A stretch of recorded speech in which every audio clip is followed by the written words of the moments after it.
Hello मेरे प्यारे बच्चों, क्या हाल चाल। बढ़िया सब। उम्मीद है आप सभी अच्छे होंगे और आपकी तैयारी भी एकदम बेहतर तरीके से चल रही होगी। प्यारे बच्चों, आज के इस वीडियो में हम फिजिक्स के 5 नंबर वाले मोस्ट इंपॉर्टेंट न्यूमेरिकल को देखने वाले हैं। और वैसे भी हमने आपको पहले भी बताया भैया कि फिजिक्स को हल्के में नहीं आंकना है। फिजिक्स हो या फिर केमिस्ट्री, इसको हल्के में तो बिल्कुल भी नहीं लेना। आप हिंदी और बायोलॉजी का इससे मैच मत करिएगा कि हाँ वो पेपर बड़ा बढ़िया गया, फिर उसके बाद मजे में बस घूमो टहलो। नहीं बच्चों, ये गलती नहीं करना है, क्योंकि फिजिक्स और केमिस्ट्री ये तो भैया एकदम समुंदर है। कहां से क्वेश्चन बनेगा कोई नहीं जानता। चाहे जितना कोई सीना ठोक कर, छाती ठोक कर बोल दे कि भाई मैं ये कर दूंगा वो कर दूंगा, सीधा सा बात भाई, सीधी सी बात है, आपकी मेहनत ही रंग लाएगी। जो आपने पढ़ा है, साल भर मेहनत किया है, उसी का परिणाम आपको मिलेगा। ठीक है, बस ये तो एक हम भाई माध्यम है, एक बोलते ना कि एक सड़क की तरह होता है टीचर, जो आपको आपके मंजिल तक पहुंचाने में भैया योगदान देता है। तो चलिए देख लेते हैं कुछ ऐसे न्यूमेरिकल है बच्चों जो 5 नंबर में अक्सर पूछे जाते हैं। हर एक क्वेश्चन पेपर में आएगा, बस क्वेश्चन का पैटर्न अलग होगा, क्योंकि बोला ना कि फिजिक्स भाई अथाह है, इसकी कोई थाह नहीं है। इसलिए भाई वैल्यू चेंज होगा, थोड़ा कॉन्सेप्ट चेंज कर देगा, इधर उधर कर देगा, एक नया न्यूमेरिकल बन गया। इसलिए हमको इनको अच्छे से भैया हर हाल में समझना पड़ेगा। चलिए देख लेते हैं बच्चों। आपके सामने ये पहला क्वेश्चन है कि दिए गए परिपथ में धाराओं I1, I2 और I3 के मान ज्ञात करना है। अगर हम इस न्यूमेरिकल की बात करें भैया, तो ये बहुत ज्यादा इंपॉर्टेंट है। ये वेरी वेरी इंपॉर्टेंट है। वो इसलिए क्योंकि आपके फिजिक्स में किरचॉफ के नियम पर आधारित एक न्यूमेरिकल बनता है, चाहे 3 नंबर में या फिर भैया किसी किसी पेपर में 5 नंबर में बनता है। चलिए देखते हैं। यहां पर अगर आप देखें भैया, आपके सामने 2 बंद पास है, 2 बंद पास है।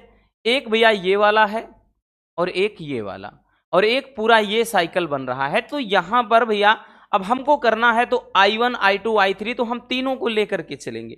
सबसे पहले भाई किरचॉफ का नियम लगाएंगे कि हम लगाएंगे भैया सबसे पहले AFCBA के लिए। ठीक, किरचॉफ का आपने भाई प्रथम नियम द्वितीय नियम पढ़ा है ना, तो किरचॉफ का द्वितीय नियम ही है भैया, जिसमें क्या कहता है कि किसी परिपथ के प्रत्येक बंद पास में बहने वाली धारा तथा उसके संगत प्रतिरोधों का गुणनफल उस पास में लगे विद्युत वाहक बल के मतलब बीजगणितीय योग के क्या होता है भैया, बराबर होता है। यानी प्रतिरोध का और धारा का बीजगणितीय योग, इनके गुणनफल का, और इसमें विद्युत वाहक बल का बीजगणितीय योग, ये बराबर होता है। ठीक है भैया। तो यहां पर अगर हम देखेंगे, सबसे पहले लिखेंगे बच्चों, क्या लिखेंगे, लिखेंगे भैया बंद पास। बंद पास लिखेंगे, बंद पास किसके लिए भैया, तो AFCBA, AFCBA, ठीक है, AFCBA पूरा इसके लिए, ठीक, के लिए, इसके लिए जब देखेंगे भैया तो ध्यान से समझना बच्चों। अब यहां पर क्या हो जाएगा भैया, इसमें अगर हम नोटिस करें तो धारा क्या है, I3 है, और उसके बाद प्रतिरोध क्या है, 3 ओम है। तो भैया यहां पर क्या हो जाएगा, 3 और गुणे प्रतिरोध क्या है भैया, तो सबसे पहले धारा और प्रतिरोध, तो धारा लिख लेते हैं पहले। धारा I3 है और उसके बाद बच्चों प्रतिरोध क्या है, 3 है। ध्यान से समझिएगा, ठीक, बहुत जल्दबाजी नहीं करना, सिंपल सा है, बस थोड़ा आपको कॉन्सेप्ट समझना है बस बच्चों। अब देखिए ये हमने लगा दिया। अब एक चीज ध्यान देना भैया, इसकी जो डायरेक्शन है इस तरह से है ना, ये तीर देखिए, फिर उसके बाद यहां से हम इस तरह से देख रहे हैं तो इसका भी डायरेक्शन सेम इसी तरफ से है, तो इसके बीच में लग जाएगा भैया माइनस। अगर यहीं पर ऐसे आकर के ये डायरेक्शन ऐसे होता तो हम लगाते प्लस, ठीक, तो यहां माइनस हो जाएगा। अब इस दूसरे वाले में भैया धारा क्या है, I2 है बच्चों, और प्रतिरोध क्या है, 2 ओम है, बराबर विद्युत वाहक बल कितना लगा है, 1 वोल्ट लगा है। तो भैया ये 1 हो गया। इक्वेशन नंबर 1 अपन इसको दे दिए। ठीक, इसी तरह से भैया अब हम आ जाते हैं दूसरे वाले बंद पास में। ठीक, अब हम दूसरे में आ जाएंगे, मतलब इसमें FEDCF।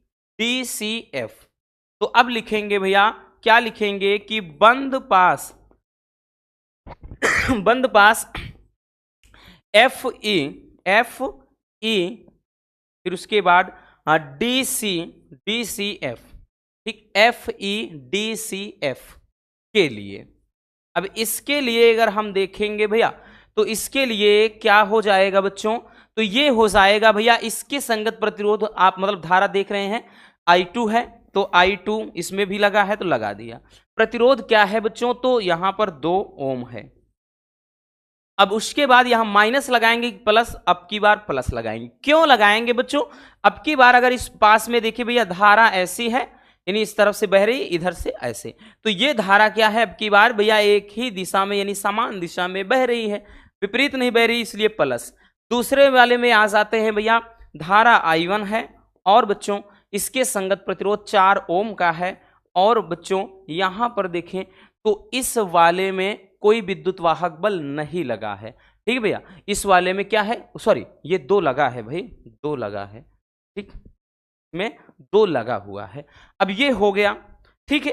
तो इसी तरह से भैया अब हम आ जाते हैं किसमें, अब आ जाते हैं बंद पास इस पूरे वाले में। तो बंद पास AEDBA, तो लिखेंगे भैया, क्या लिखेंगे कि बंद पास AE, फिर उसके बाद D, फिर BA। अब की बार पूरे के लिए भैया AEDBA के लिए, ठीक है, के लिए, इसके लिए पूरे के लिए करेंगे भैया, तो क्या हो जाएगा बच्चों, ये हो जाएगा भैया। अब देखिए पूरे के लिए कह रहा है तो भैया यहां पर जो धारा है I3 है, प्रतिरोध इसके संगत तो 3 ही है, फिर प्लस लगाएंगे, आ जाते हैं भैया इस वाले में, इसमें क्या है, धारा I1 है, उसके बाद भैया इसके संगत जो प्रतिरोध है 4 ओम है, ठीक, बराबर। अब देखिए भाई, क्योंकि अब की बार इसमें भी डायरेक्शन देखिए ऐसे आकर के ऐसे डायरेक्शन सेम ही है, इसलिए भी प्लस लगाया भैया। अब उसके बाद एक यहां पर 1 वोल्ट है और यहां 2 वोल्ट, तो ये 1 + 2 हो जाएगा, ठीक है। तो ये इक्वेशन नंबर 2 आपका हो गया, ये इक्वेशन नंबर 3 हो गया। इतना समझ में आया, यहां तक कोई दिक्कत हुई नहीं ना, होनी भी नहीं चाहिए। तो अब देखें अगर हम इसको थोड़ा सही से लिख लें, तीनों इक्वेशन को अगर लिख लें तो भैया सही से अगर लिखेंगे बच्चों, एक मिनट थोड़ा एक लाइन और बढ़ाना पड़ेगा, क्योंकि ये भी देखना है जो I1 है ये आकर के भैया दोनों धाराएं मिल रही हैं, तो इसके बराबर I2 + I3 हो जाएगा। तो जहां जहां I1 है बच्चों, हमको I2 + I3 लिखना पड़ेगा, ये चीज भी ध्यान देना है, क्योंकि बच्चों यहां पर जो I1 है, मतलब यहां पे ये I1 है भैया, ये I2 + I3 के बराबर है, ठीक, दोनों के योग के बराबर है। तो अब हम सबके साथ में लिख देंगे, जैसे यहां पर तो कुछ नहीं था, तो केवल भैया ये I3 ही है, और माइनस का, ठीक, यानी 3I3 है, 3I3 माइनस का हो गया भैया 2I2, ठीक है, 2I2 बराबर का 1। अब इसी तरह से भैया दूसरा वाला देखें तो यहां पे 2I2 है, 2I2 है, और प्लस का हो गया भैया, अब यहां पे 1 है, I1 के स्थान पे हम क्या लिख सकते हैं, I2 + I3, तो यहां पर हम लिखेंगे 4I1, ठीक है, क्योंकि अगर हम रख करके इसके स्थान पे ये मान रख करके गुणा कराएंगे 4I2 हो जाएगा, सॉरी 4I2 और प्लस का 4I3, ठीक, ये हो जाएगा। अब इसमें कंफ्यूज नहीं होना भैया, ये 4 2 6 हो गए, तो ये हो जाएगा 6I2 और प्लस का भैया ये हो जाएगा 4I3, और बराबर का क्या था भैया, तो बराबर का ये 2 था, तो हमने लिख दिया 2। तो ये आपका हो गया, इसको अपन समीकरण अब दे देते हैं भैया, क्या चीज 4, और इसको समीकरण दे देते हैं 5।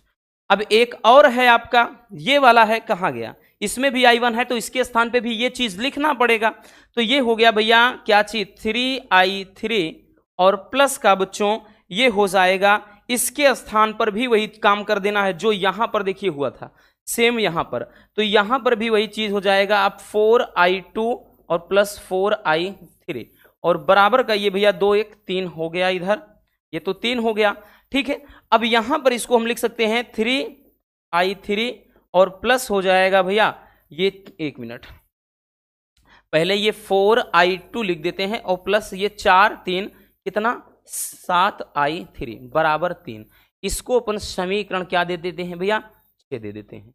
अब इतने ज्यादा समीकरण बन गए कि बच्चों के दिमाग खराब हो गए होंगे, है ना। अरे नहीं खराब करना भैया, कुछ भी तो नहीं है। पहले हमने क्या किया, इस वाले बंद पास के लिए लगाया किरचॉफ का नियम, दूसरा नियम। फिर बंद पास भैया दूसरे वाले के लिए हमने लगा दिया बच्चों। फिर उसके बाद इस पूरे के लिए लगा दिया किरचॉफ का नियम। फिर किया क्या, चूंकि I1 के बराबर I2 और प्लस I3 है, तो ये काम हमने क्या किया, अब भाई पहले वाले इक्वेशन को तो अपन क्या किए, ऐसे नोट कर दिया। पहला वाला समीकरण हूबहू लिख दिया। दूसरे में भैया 2I2 है तो 2I2 प्लस यहां पे 4, ये 4 ओम है, और I1 के स्थान पे जब इतना लिखेंगे I2 प्लस I3 तो 4 का गुणा करेंगे, 4I2 प्लस 4I3 बराबर का 2 हो गया। तो भैया ये कितना हो जाएगा, अगर 4 2 6I2 प्लस 3I3 मतलब 4I3 बराबर ये 2। ये समीकरण एक और दे दिया। फिर उसके बाद भैया तीसरे वाले में भी I1 है, इसलिए हमने क्या किया, इसमें भी गुणा करा दिया, तो 3I3 हो गया, प्लस फिर यहां पर भी वही चीज रख दिया 4I2 प्लस 4I3। अब भैया कितना, देखिए यहां पर 3I3 है और ये 4, तो 4 3 7I3 और ये 4I2 है ही, बराबर का ये 3, इतना हो गया। अब आपको करना क्या है, इसमें अब कुछ काम ज्यादा बचा है नहीं। अब आपको यह करना है कि भाई समीकरण को हल कर देना। भाई ये आपके मेन वाले समीकरण, अब ये इनको देखना है, इनको क्या करना है भैया, हल कर लेना है। तो इसके लिए सबसे पहले आप इसको स्क्रीनशॉट कर लीजिए भैया, करना हो तो थोड़ा हमको रफ करना पड़ेगा, इसको मिटाना पड़ेगा भैया, हमको इसको क्या करना पड़ेगा, मिटाना पड़ेगा, क्योंकि अगर हम उस पेज में अगले पेज में जाएंगे तो थोड़ा दिक्कत हो जाएगी, चीजों को भूल जाएंगे। तो अब एक काम करते हैं, जैसे हमको किसी एक को हल करना, मतलब किसी 2 समीकरण को हल करना है, तो जैसे अगर आप नोटिस करें, इसमें अगर हम 3 का गुणा कर दें, कितने का भैया, 3 का, और इसमें क्या कर दें भैया, 2 का गुणा कर दें, तो ये वाला जो है ये कट जाएगा, ठीक है, कट जाएगा ना। तो अगर हम वही चीज लिखेंगे कि समीकरण 5 में, देखिए क्योंकि ये I2 और I3 के पदों में है, तो पहले हमको यही हल करना है भैया, ठीक, ये भी उसी का है, लेकिन पहले हमको ये चीज, 1 मिनट, इसका भी काम हो जाएगा भैया, ये भी काम हो जाएगा, नहीं रहने देते हैं, इसी को हल करते हैं। तो समीकरण 5 में कितने का भैया, 2 तथा 6 में क्या करना है भैया, 3 का गुणा करके घटाने पर, जब गुणा करके घटा देते हैं, अब गुणा करिए भैया, अगर हम इसमें, ये वाला समीकरण है आपका 5, गुणा कर देंगे 2 का, 2 छंग 12I2 प्लस का हो जाएगा भैया कितना, तो भैया अब क्योंकि 2 का गुणा कर रहे हैं तो 2 चौके 8I3 बराबर भैया 2 दूना 4 हो गया। इसी तरह से भैया अब इस वाले में हमको कितने का गुणा करना है, 3 का गुणा करना है, तो 3 चौके ये 12I2 और प्लस का भैया 3 सते कितना, ये 21I3 बराबर कितना हो गया, तो भैया ये 3 त्रिका 9 हो गया, कितना भैया, 9 हो गया। अब इसको क्या कर देना है बच्चों, घटा देना है। हमको जब घटा देना है तो भैया यहां माइनस लगाएंगे, यहां माइनस, यहां माइनस, तो ये आएगा कितना बच्चों, तो ये तो कैंसिल हो गया है ना। अब यहां पर भाई 21 में से 8 घटाएंगे, कितना जाएगा बताइएगा भैया, अगर हम यहां पे तो कितना हो जाएगा, तो भैया देखिए 21 में से 8 घटाना है तो कितना आएगा, माइनस का 13I3 बराबर भैया कितना हो जाएगा, और ये हो जाएगा माइनस का, क्योंकि 9 में से 4 मतलब 4 में से 9 घटाना है तो माइनस का 5, तो ये कट गया, ठीक है। तो I3 बराबर कितना आ गया भैया, 5/13। तो आपका एक आंसर तो ये रहा, एक आंसर ये रहा। अब I3 का मान इनमें से चाहे किसी एक में रख दो भैया, इनमें से बच्चों किसी एक में भी रख दो, आ जाएगा। तो हम एक काम करते हैं, जैसे समीकरण आपका 4 है, समीकरण 4 में ही रख देते हैं। तो कहां लिखेंगे भैया, तो समीकरण 4, देखिए इसको भी थोड़ा रफ कर देते हैं, तो देखिए लिखते हैं क्या लिखेंगे कि भैया I3 का मान समीकरण 4 में रखने पर I3 का मान लिखेंगे। ये समीकरण देख लीजिए, 3I3 है, तो ये नीचे वाला रफ कर दे रहे हैं, मिटा दे रहे हैं, ठीक है भैया। अब इसको हटा देंगे तो बच्चों यहां पर हम मान रख देते हैं। तो देखिए ये 3I3 है, I3 का मतलब 5/13 माइनस 2I2 बराबर 1 है। अगर हम देखें भैया 3 × 5 ये 15 हो गए बटे ये 13, ठीक, माइनस का 2I2 बराबर 1 है। तो या माइनस का 2I2 बराबर अगर लिखेंगे भैया तो ये चीज प्लस में है, उधर जाएगा माइनस 1, ये माइनस कितना, ये भाई 15/13 ऐसे लिखेंगे। या फिर आ जाएगा बच्चों माइनस का 2I2 बराबर, तो भैया माइनस का कितना 2/13 काट देते हैं, है ना, 2 से 2 कट गया, तो I2 का मान कितना 1/13। तो I2 का मान कितना आया भैया 1/13, I3 का मान 5/13। अब बचता क्या है आपका, अब बचता है I1। अब I1 तो I2 प्लस I3 के बराबर है ही, तो भैया अब उसको भी निकालेंगे। चलिए इसको अगर स्क्रीनशॉट करना है कर लीजिए, मजेदार है, वैल्यू चेंज हो सकता है या हूबहू भाई सेम, क्योंकि विगत ईयर में पूछा नहीं गया है तो किसी में आ सकता है, याद रखना। तो भैया अब क्या करते हैं, यहां से ये वाला रफ कर देते हैं। अब आप लोग तो सिस्टम से भाई समझे होंगे, एक क्रम से नोट कर लीजिए, नोट करके आप जब रफ में लिखेंगे तो आपको सिस्टम में समझ में आएगा। तो ये चीज हो गया। अब यहां पर भैया हमको चाहिए I1 बराबर क्या था I2 प्लस I3 था। तो यहां पर अब I1 बराबर I2 का मान कितना 1/13 और I3 का मान अभी कितना आया था, तो 5/13 आया था। तो I1 बराबर कितना भैया 6/13, तो ये I1 का मान। तो I1 I2 I3 तीनों के मान हमको मिल गए। कितने भैया मिल गए तीनों के मान ना, क्योंकि I1 का मान कितना आ गया है, तो I1 का मान आ गया 6/13, I2 का मान आ गया है भैया 1/13 और I3 का मान आ गया है 5/13।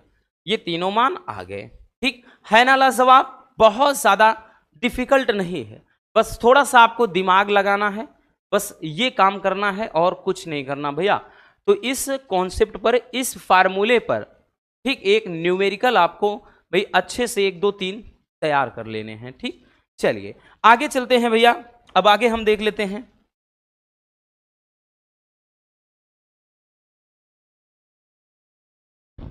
अगले क्वेश्चन की तरफ। ये क्वेश्चन, इस क्वेश्चन को तो हम भाई इसके पहले क्वेश्चन पेपर में भी रखे थे, ठीक, बट यहां सॉल्व करवा देंगे, डोंट वरी। देखिए ये क्वेश्चन देखिए हर साल तो नहीं भैया, लेकिन क्या है बीच बीच में गैप करके फेंक ही देता है। कह रहा है एक ऊर्ध्वाधर लूप की प्रत्येक भुजा 10 सेमी लंबी है तथा प्रतिरोध 0.5 ओम है। पूर्व पश्चिम तल में ऊर्ध्वाधर रखा गया है। 0.01 टेस्ला के एक समान चुंबकीय फ्लक्स घनत्व को उत्तर पूर्व दिशा में तल के आर पार स्थापित किया जा गया है। चुंबकीय क्षेत्र को एक समान दर से 0.70 सेकंड में घटाकर 0 तक लाया जाता है। तो कह रहा है भैया निम्नलिखित की गणना करना है। पहला चीज आपको निकालना है बच्चों कि प्रारंभिक तथा अंतिम चुंबकीय फ्लक्स। दूसरा है कि भैया प्रेरित विद्युत वाहक बल। तीसरा है प्रेरित धारा और चौथा है प्रेरित आवेश। चलिए देखते हैं। देखिए भैया पहला चीज निकालना क्या है, तो पहले वैल्यू जो कुछ दिया है वैल्यू लिख लेते हैं। ये भैया लंबाई दे रखा है 10 सेंटीमीटर, ठीक है। और उसके बाद आगे कह रहा है कि देखिए अगर जरूरत पड़ी तो भैया इसको मीटर में बदलेंगे तो 10 × 10⁻² मीटर में भी बदल सकते हैं। आगे कह रहा है कि प्रतिरोध दिया है रेजिस्टेंस 0.5 ओम दिया है। फिर आगे कह रहा है कि भैया 0.01 टेस्ला के एक समान चुंबकीय फ्लक्स, ठीक है। तो एक समान चुंबकीय फ्लक्स ये भैया टेस्ला है, तो ये एक समान चुंबकीय फ्लक्स घनत्व के यानी बी का मान क्या है भैया, बी का मान 0.01 टेस्ला, ठीक। अब आगे दिया है कि चुंबकीय क्षेत्र को एक समान दर से इतना सेकंड में घटाकर 0 कर दिया जा रहा है। चलिए देखते हैं किस तरह से भैया इसको सॉल्व करेंगे। तो चलिए, तो भैया वैल्यू तो हमने लिख लिया और ये टाइम का भी दे दिया है, इतना सेकंड में इतना से घटकर, तो ठीक ये dt दिया है, ठीक। पूरा dt हम सीधा सीधा कह सकते हैं कि कि भैया जो dt है या डेल्टा t है वो कितना आपका इतने से घटकर इतना हो जाता है, तो मतलब ये 0.7 ही रहेगा, 0.70, ठीक, इतना सेकंड है। अब देखिए भैया किस तरीके से सॉल्व करना है। सबसे पहले आपको निकालना क्या था, तो भैया सबसे पहला हमको निकालना है बच्चों, क्या निकाला, प्रारंभिक तथा अंतिम चुंबकीय फ्लक्स। तो φ1 बराबर पहले भाई BA cos थीटा फार्मूला होता है, BA cos थीटा ये भैया फार्मूला होता है बच्चों। अगर हम देखें तो φ1 बराबर BA, B क्या है 0.01, A क्या है तो भैया क्षेत्रफल, तो लंबाई है इतना, तो लंबाई भाई ये भुजा का दिया है, तो क्षेत्रफल बराबर भुजा स्क्वायर, तो भैया इसका हम स्क्वायर कर देंगे। वैसे देखें तो हम इसको लिख सकते हैं कितना, 10 के घात भैया ये -1 है, तो 10 के घात -1 का स्क्वायर हो गया, ये भुजा का स्क्वायर गुणे ये हो गया भैया कॉस। फाई का मान कितना, अब भाई पूरब पश्चिम तल में देखिए ऊर्ध्वाधर लटकाया गया है, तो यानी 45 डिग्री का कोण बन जाएगा, ठीक है इतना।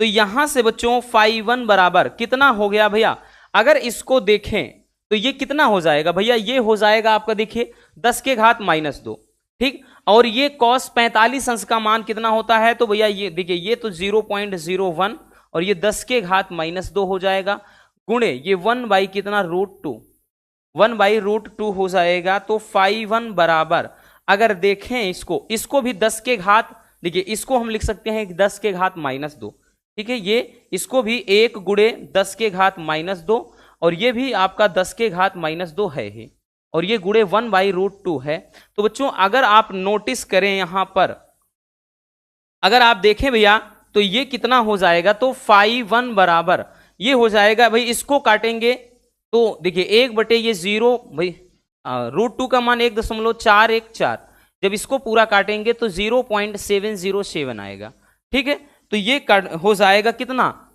0.707 गुणे 10 के घात -4, ठीक है, इतना आएगा भैया वेबर, इतना वेबर, ये हो जाएगा आंसर पहला, ठीक है। प्रारंभिक, अंतिम कितना हो जाएगा, तो भैया अंतिम के लिए φ2 का मान तो 0 ही आ जाएगा, 0 हो जाएगा, ठीक है।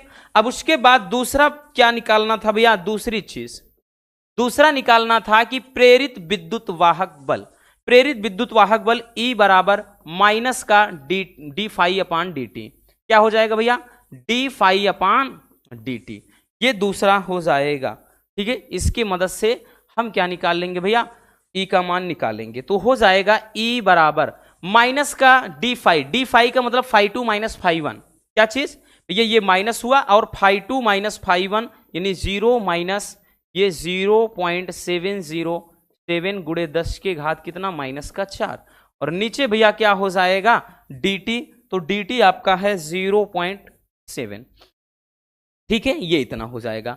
अगर हम देखें तो ये E बराबर कितना आ जाएगा, तो ये हो जाएगा कितना, तो 0.707 गुणे 10 के घात -4, और नीचे कितना हो गया भैया, तो ये आपका 0.7 हो गया, ठीक है, 0.7 हो गया, तो ये कट जाएगा।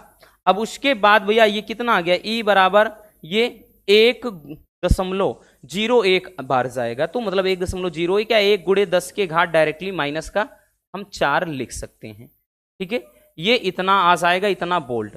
ये दूसरा आंसर हो गया आपका भैया प्रेरित विद्युत वाहक बल, क्या हो जाएगा, प्रेरित विद्युत वाहक बल हो गया। अब उसके बाद तीसरा कह रहा है कि भाई प्रेरित धारा निकालना है, तो प्रेरित धारा, इसको वैल्यू इधर हटा देते हैं। प्रेरित धारा के लिए क्या करेंगे भैया, तीसरी चीज प्रेरित धारा E बराबर धारा है I बराबर E अपान R, यहां से प्रेरित धारा निकालेंगे। I बराबर V अपान R होता है, तो V यहां पर क्या है भाई, V का मात्रक भी बोल्ट होता है, E का मात्रक भी बोल्ट होता है, तो ये हो जाएगा बच्चों आपका, यहां से हो जाएगा I बराबर E क्या है, विद्युत वाहक बल कितना आया है भैया, तो ये 1 गुणे 10 के घात कितना -4 आया है। नीचे R क्या है, तो R कितना दिया है भैया, तो R का मान कितना है, रेजिस्टेंस दिया है ना, हाँ 0.5 दिया है, तो 5 दूना 10, अगर देखेंगे बच्चों तो I बराबर ये 2 गुणे 10 के घात -4 इतना दे रखा है। अब उसके बाद प्रेरित आवेश है, अब भाई प्रेरित आवेश है तो आवेश कैसे निकालेंगे, चलिए यहां पर जगह है भैया, यहां पर एडजस्ट कर देते हैं। चौथा प्रेरित आवेश निकालना है तो भैया देखिए आवेश के लिए Q बराबर I इंटू टी, फार्मूला याद रखना, बस यही फटाक से यही कर देना है। तो भैया Q बराबर I क्या है, तो भैया धारा कितना निकाल लिया आपने, 2 गुणे 10 के घात माइनस 4 निकाल लिया। T का मान कितना है, तो भैया देखिए इधर से लिखिए, तो ये Q बराबर I का मान, तो I का मान कितना, 2 गुणे 10 के घात माइनस 4, और T का मान कितना है, तो भैया समय कितना दिया था, कहां गया बबुआ, समय 0.7 है, 0.7, ठीक है ये है। तो आई बात समझ, 7 दूना 14, तो Q बराबर 1.4, ठीक, गुणे 10 के घात कितना माइनस का 4, ये हो जाएगा, ठीक है। तो इस तरीके से हम इस क्वेश्चन को बड़े सिंपल तरीके से सॉल्व कर सकते हैं। मेहनत तो करना पड़ेगा, बिना मेहनत के कुछ भी नहीं मिलता मेरे दोस्त, याद रखना, ठीक है। अगर आप सोचते हो कि भैया फिजिक्स और केमिस्ट्री में हम मौज मस्ती करके पास हो जाएंगे, तो पॉसिबल ही नहीं है, ठीक। हम ये नहीं कह रहे हैं कि भैया हम आपको, मतलब ऐसा नहीं है कि बहुत ज्यादा, मतलब हम आपको भाई डरा रहे हैं कि बड़ा खतरनाक पेपर आ जाएगा, बिल्कुल नहीं कर सकते हो, सब कुछ होगा, करने लायक होगा, ठीक। लेकिन बायोलॉजी में हमने बहुत सारे बच्चों को देखा है कि इस तरह से उल्टा सीधा बोलते हैं, सर जी जो पढ़ाया आपने आया नहीं। अरे भैया आप सोचते हो कि बस 2 वीडियो में पूरा मिल जाए, कितनी बार शुरू से लास्ट टाइम भाई हम बोलते चले हैं कि 1 शॉट देखो इंपॉर्टेंट, 2 नंबर वाले, 3 नंबर वाले, 5 नंबर वाले सारे क्वेश्चन करवा दिए हैं। भाई आप सोचते हो कि बस 2-4 भाई एक वीडियो में देख लें पूरा मिल जाएगा, है ना, ऐसे कैसे हो सकता है। चलिए भैया अब उसके बाद हम आगे देखते हैं, स्क्रीनशॉट करना हो कर लीजिए भैया इसको,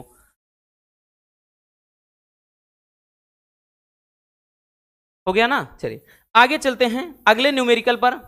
हमारा नेक्स्ट न्यूमेरिकल क्या है, ये तो भैया अपने आप में एक बेहद लाजवाब है, ठीक है। इसकी भाई इसके बारे में जितना कुछ कहें कम है, क्योंकि ये भी वेरी वेरी इंपॉर्टेंट न्यूमेरिकल है, एलसीआर सर्किट से आधारित है भैया।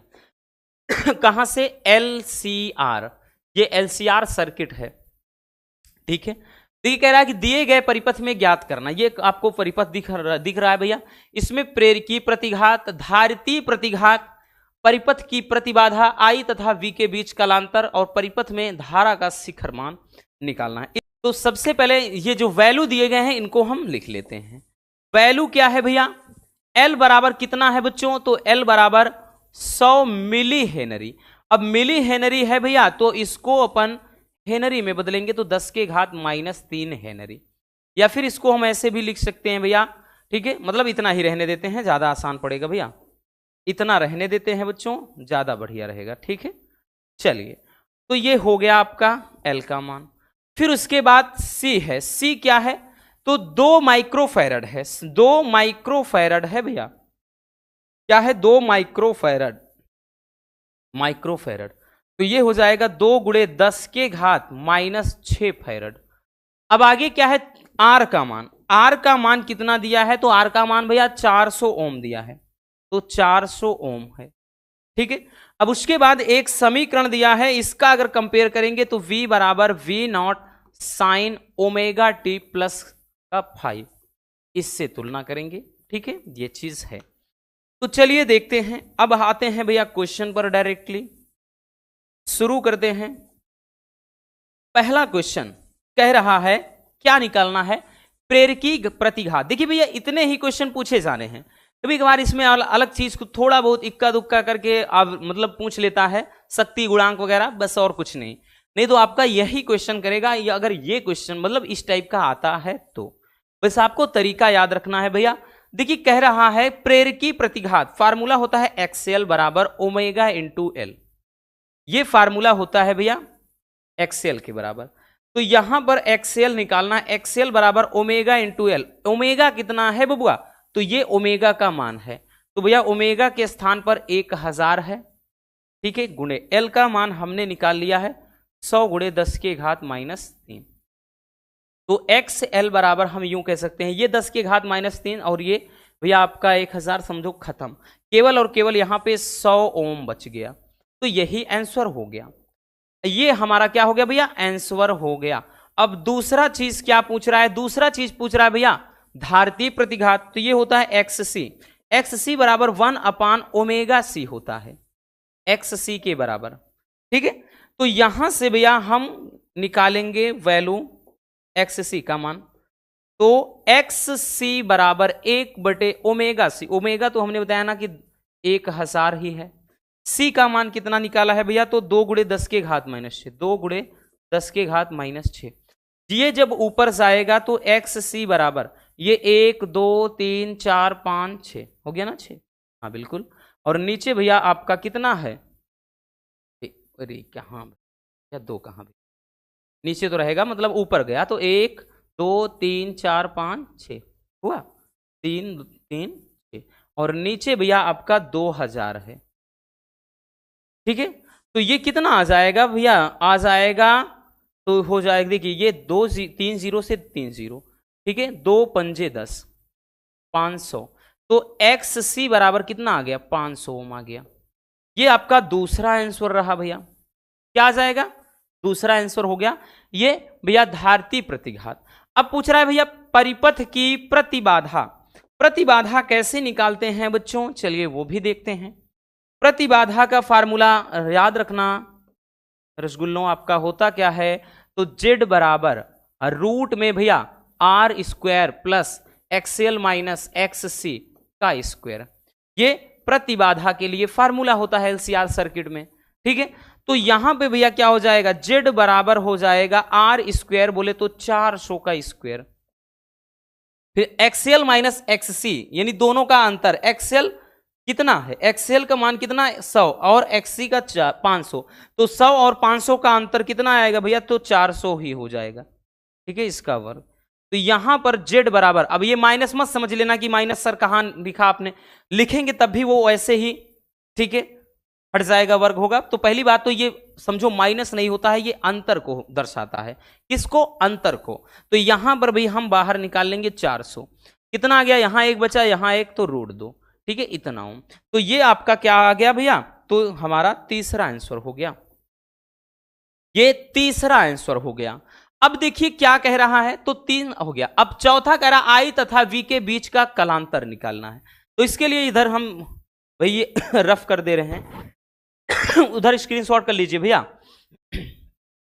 स्क्रीनशॉट उधर कर लीजिए बच्चों। इधर देख रहे हैं हम क्या चीज, चौथा पॉइंट निकाल रहे हैं।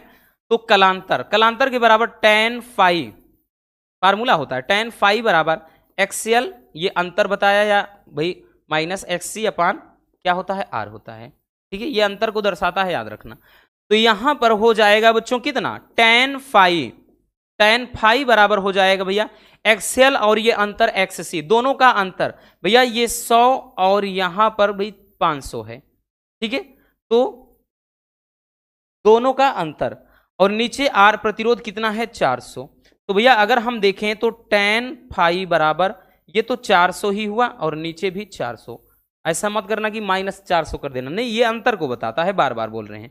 तो ये हो जाएगा tan फाई बराबर 1, तो यहां पे tan फाई बराबर tan कितना 45 डिग्री, तो भैया ये फाई बराबर कितना 45 डिग्री, यही हमारा आंसर हो जाएगा, यही क्या हो जाएगा, आंसर हो जाएगा। तो ये चौथा निकल आया। अब एक और है आपका भैया कि परिपथ में धारा का शिखर मान, तो वो इधर हम रफ कर दे रहे हैं भैया इसको हटा दे रहे हैं। देखिए शिखर मान पूछ रहा है, 5वां क्वेश्चन। शिखर मान तो भैया I0 बराबर V0 अपान जेड, ये फार्मूला अप्लाई कर देंगे। ठीक है, तो यहां पर भाई V0 अपान जेड, तो I0 बराबर V0, अब देखिए V0 का यहां मान नहीं दिया है, ठीक है, कुछ ना कुछ भूल गया होगा, जरूर यहां 100-200 मान रहा होगा। ठीक, जैसे इसको हम बाद में देख लेंगे, तो यहां मान दिया रहेगा भैया, जैसे मान नहीं देता है, जैसे अगर 100 दिया है या 200 दे दिया है, ठीक है, तो यहां पर क्या करना है, वही चीज आपको भैया यहां पर ऐसे लिख देना है, और नीचे जेड का मान जैसे 400 √2 आया है।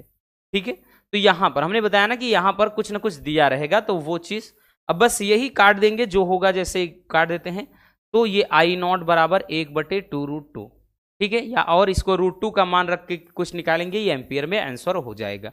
तो एलसीआर सर्किट पर आधारित न्यूमेरिकल को अपने को इस तरीके से सॉल्व करना है। चलिए स्क्रीनशॉट कर लीजिए भैया।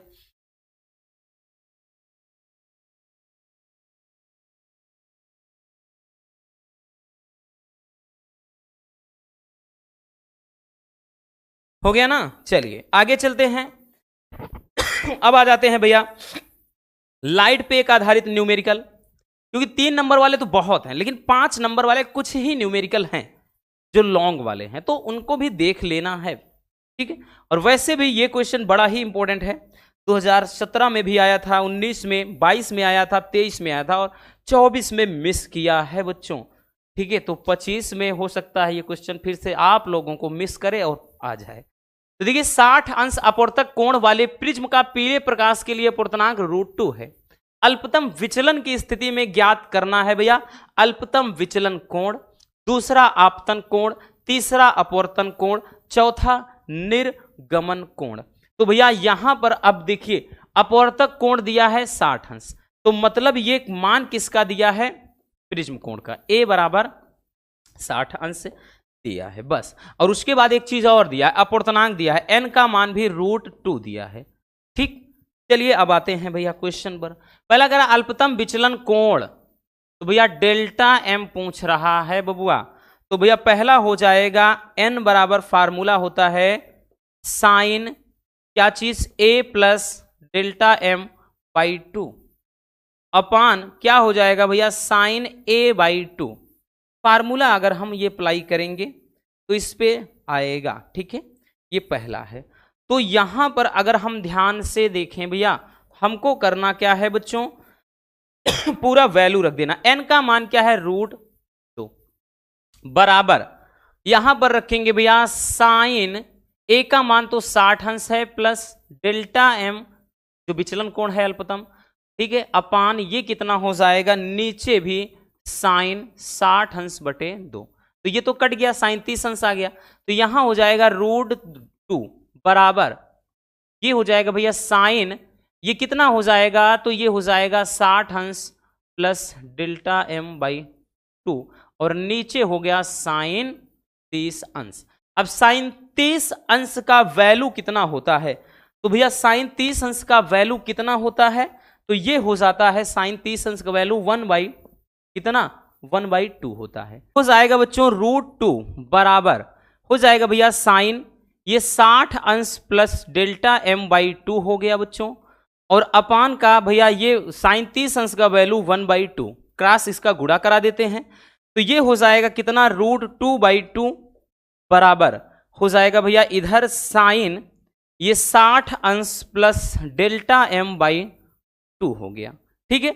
अगर यहां पर अब देखें क्योंकि ये पहला वाला भी लॉस मतलब थोड़ा निकलने में भैया क्या है ये लंबा प्रोसेस जाएगा। अगर यहां पर देखें बच्चों हम भैया √2 ऊपर नीचे भाई चाहे तो हम क्या करें कॉमन कर दें, अगर या फिर जैसे या फिर गुना करा दें, कुछ भी कर सकते हैं। तो यहां पर हम लिख सकते हैं ये तो √2 है ही, या नीचे 2 को हम कितना लिख सकते हैं तो √2 गुणे √2 लिख सकते हैं। भाई इसका अगर हम अंदर गुणा कराएंगे तो भैया आएगा 2 ही बराबर बच्चों ये हो जाएगा कितना साइन ये 60 अंश प्लस डेल्टा एम बाई 2 हो गया, ठीक है। ये कैंसिल हो गया 1/√2 आया बराबर साइन 60 अंश प्लस डेल्टा एम बाई 2 हो गया भैया 1/√2 कितने का मान है? Sign 45 degree. साइन 45 अंश का मान होता है भैया, तो ये हो जाएगा साइन 45 अंश बराबर साइन ये 60 अंश प्लस डेल्टा एम बाई 2 ये कैंसिल हो गया, तो 45 दूना ये 90 हो गया, तो भैया कितना हो गया ये 90 अंश बराबर ये 60 अंश प्लस डेल्टा एम, या फिर डेल्टा एम बराबर कितना भैया 90 डिग्री माइनस ये 60 है ना, तो ये चीज आ जाएगा। तो डेल्टा एम बराबर कितना 30 अंश। तो पहला वाला जो आंसर आया वो विचलन अल्पतम विचलन कोण कह लें या न्यूनतम विचलन कोण कह लें, उसका मान कितना आ गया भैया 30। तो पहला वाला तो सबसे ज्यादा लंबा प्रोसेस किया, उसके बाद अब आसान हो जाएंगे। अब पूछ रहा है कि आपतन कोण कितना होगा। चलिए भैया अब इसको थोड़ा हम रफ कर देते हैं, है ना, इसको हटा देते हैं, स्क्रीनशॉट करना हो तो कर सकते हैं, ठीक है कर लीजिए। अब देखिए हटा देते हैं, ठीक है भैया, इसको अब हम रफ कर देते हैं। पहला तो निकाल लिया हमने 30 अंश। अब देखिए कह क्या रहा है, अब दूसरा कह रहा है भैया, दूसरा बोल रहा है कि आपतन कोण, क्या चीज, आपतन कोण बोले तो आई का मान पूछ रहा है। ठीक है भैया, क्या चीज, आई का मान। अब आई बराबर फार्मूला क्या होता है, आई बराबर ए प्लस डेल्टा एम बाई 2। ठीक है, यही आई बराबर होता है। ठीक है, अब यहां से भैया अगर हम देखेंगे तो आई बराबर बच्चों कितना हो जाएगा, तो आई बराबर भाई ए क्या है, प्रिज्म कोण, प्रिज्म कोण कितना 60 अंश है, तो 60 लगा दिया। अभी डेल्टा एम हमने कितना निकाला, 3 अंश बटे 2, तो भैया आई बराबर कितना 90 डिग्री बटे 2 हो गया भैया। तो ये आई बराबर 45 डिग्री, 45 अंश हो गया बबुआ। ठीक है, कितना निकाल लिया, 45। अब उसके बाद कह रहा है कि अपवर्तन कोण, अपवर्तन कोण बोल रहा है भैया, यानी आर का मान पूछ रहा है। तो अब कह रहा है, जो तीसरा पूछ रहा है भैया वो है अपवर्तन कोण। अब अपवर्तन कोण है भैया, तो ये आर बराबर क्या होता है, a/2 फार्मूला। ठीक है, अपवर्तन कोण आर बराबर a/2 होता है। तो यहां से हम निकालेंगे आर बराबर ए का मान तो 60 अंश है ही बटे 2, तो भैया आर बराबर 30 अंश। ये आ गया अपवर्तन कोण, एकदम आसान सा है। अब कह रहा है निर्गमन कोण, कह रहा है निर्गमन कोण। देखिए निर्गमन कोण जो होता है आपका, ये जो चौथा है निर्गमन कोण। ठीक, निर्गमन कोण। अब निर्गमन जो कोण होता है भैया, वो निर्गमन जो कोण होता है वो आपतन कोण के बराबर होता है। आपतन कोण है कितना, तो आपतन कोण का मान कितना निकाला है, तो आपतन कोण 45 है। तो भैया निर्गमन कोण भी आपका कितना हो जाएगा, 45 डिग्री ही हो जाएगा।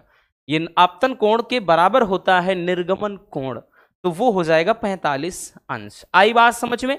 तो ये वाला भी लेंदी, अगर मतलब लॉन्ग में जो पूछता है तो इस टाइप से पूछता है। चलिए भैया स्क्रीनशॉट कर लीजिए इसको भी।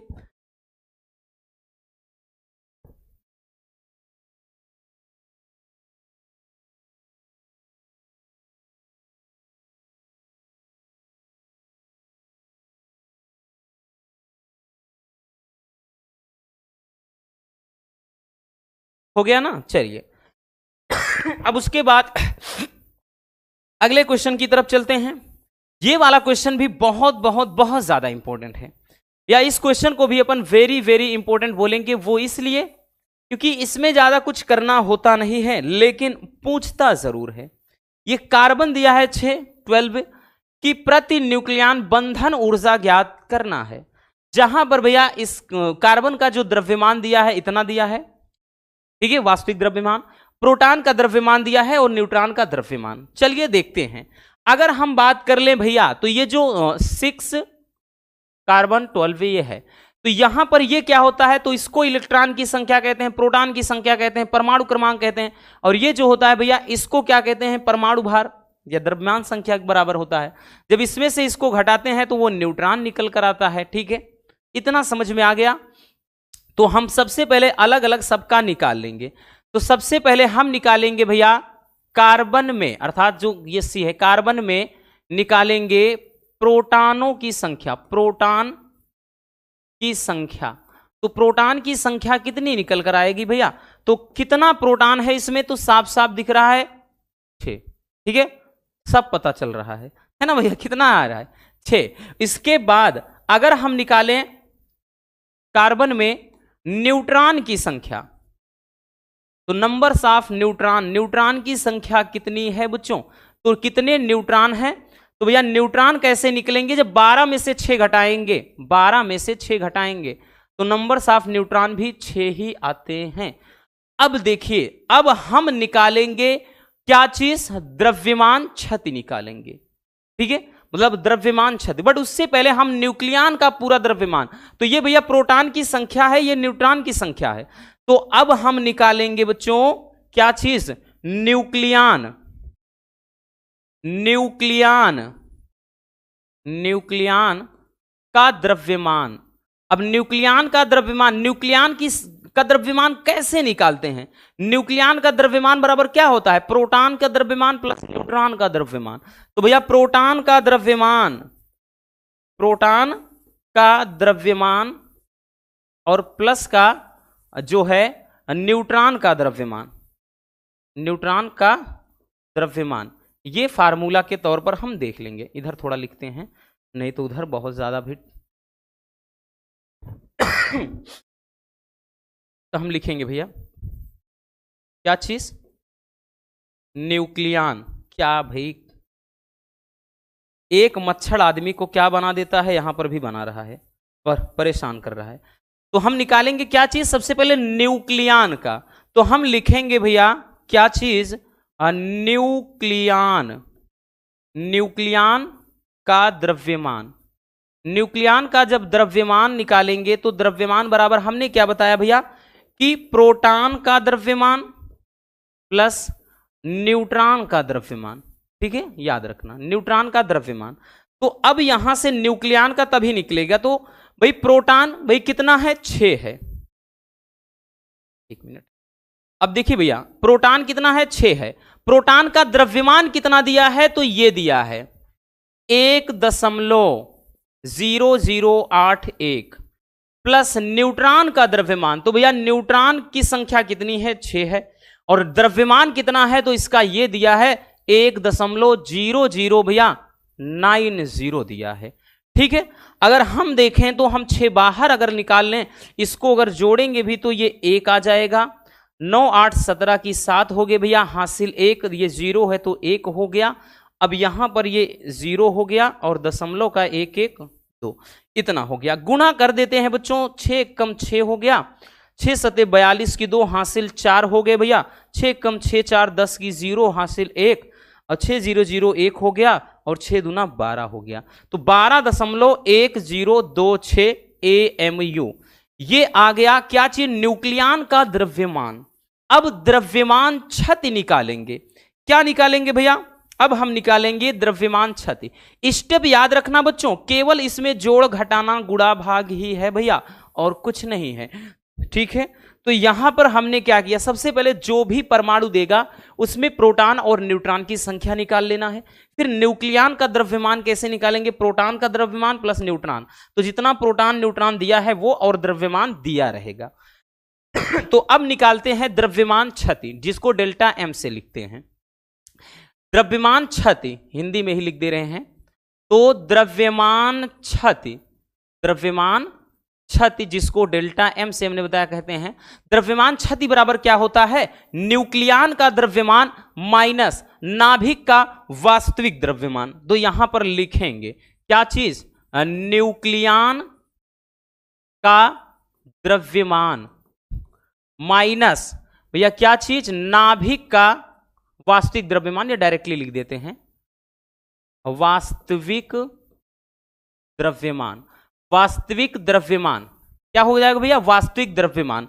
तो यहां से अब हम निकालेंगे कि डेल्टा M बराबर न्यूक्लियनों का जो द्रव्यमान है 12.1026 हो गया। ठीक है, और माइनस वास्तविक द्रव्यमान ये देखिए दे रखा है, तो 12 दशमलव कितना? 00 ठीक है 38 ठीक है, इसको घटाएंगे। 1 मिनट थोड़ा पानी पी लें भाई, क्योंकि अब पसीना भी होने लगा है और गला भी सूख रहा है।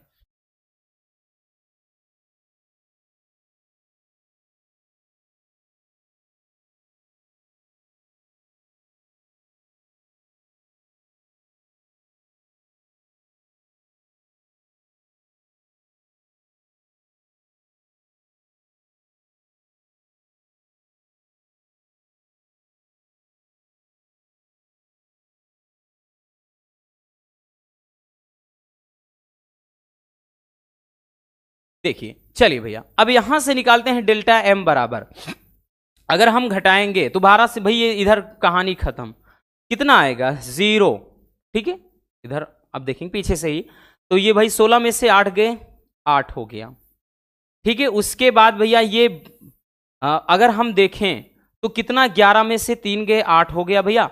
और उसके बाद ये आपका बचेगा यहां 9, इतना AMU आ गया। ठीक है, AMU। अब निकालना क्या होगा भैया, बंधन ऊर्जा। क्या चीज बच्चों, बंधन ऊर्जा।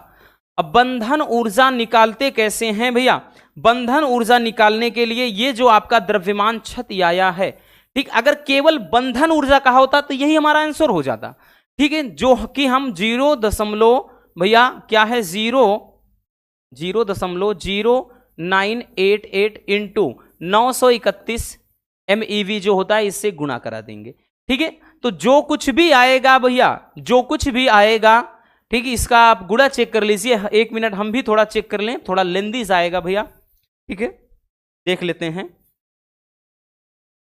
अब कहेंगे सर जी फोन का सहारा ले रहे हैं गुणा करने के लिए, आपके पास वहां फोन थोड़ी ना होगा, ठीक है। हम ये जल्दी के मारा कि भैया टाइम बच जाए। वैसे भी देखें तो ये आएगा कितना, 1 मिनट, हाँ ये आ गया भैया, ये 91.98, ये 28, इतना आ गया भैया बंधन ऊर्जा। अब देखिए क्या बोल रहा है भैया, यहां बोला है कि प्रति न्यूक्लियन बंधन ऊर्जा। जब भी प्रति न्यूक्लियन पूछ ले, जब भी प्रति न्यूक्लियन बंधन ऊर्जा पूछ ले भैया, तब क्या करना है, तब आपको बंधन ऊर्जा बटे द्रव्यमान संख्या, ठीक है, द्रव्यमान संख्या, ये काम कर देना है, बस आपका आंसर हो जाएगा। मतलब क्या करना है भैया, जैसे बंधन ऊर्जा हमने निकाला है 91 ये कितना आ गया भैया 9828 आ गया, अपान भाई द्रव्यमान संख्या यानी इसका जो परमाणु भार हो, ठीक है, इससे 12 सा, मतलब गुणा कर देंगे, सॉरी भाग लगाएंगे, जो भी आएगा वही हमारा आंसर हो जाएगा। तो इस टाइप का भैया ये क्वेश्चन जब भी आता है लॉन्ग में 5 नंबर में, ज्यादा कुछ नहीं, बस जोड़ घटाना जो पढ़ा है आपने वही करना होता है, बट थोड़ा सा आपको दिमाग लगाना है। तो इसको भी अच्छे से एक बार भैया रिवीजन कर लेना बच्चों, नहीं तो हो जाएगा धोखा। तो बस आज के इस वीडियो में इतना ही, मिलते हैं किसी और शानदार टॉपिक के साथ। Love you, bye bye, take care. और हाँ, एक प्यारा सा कमेंट बॉक्स में छोड़ दीजिएगा।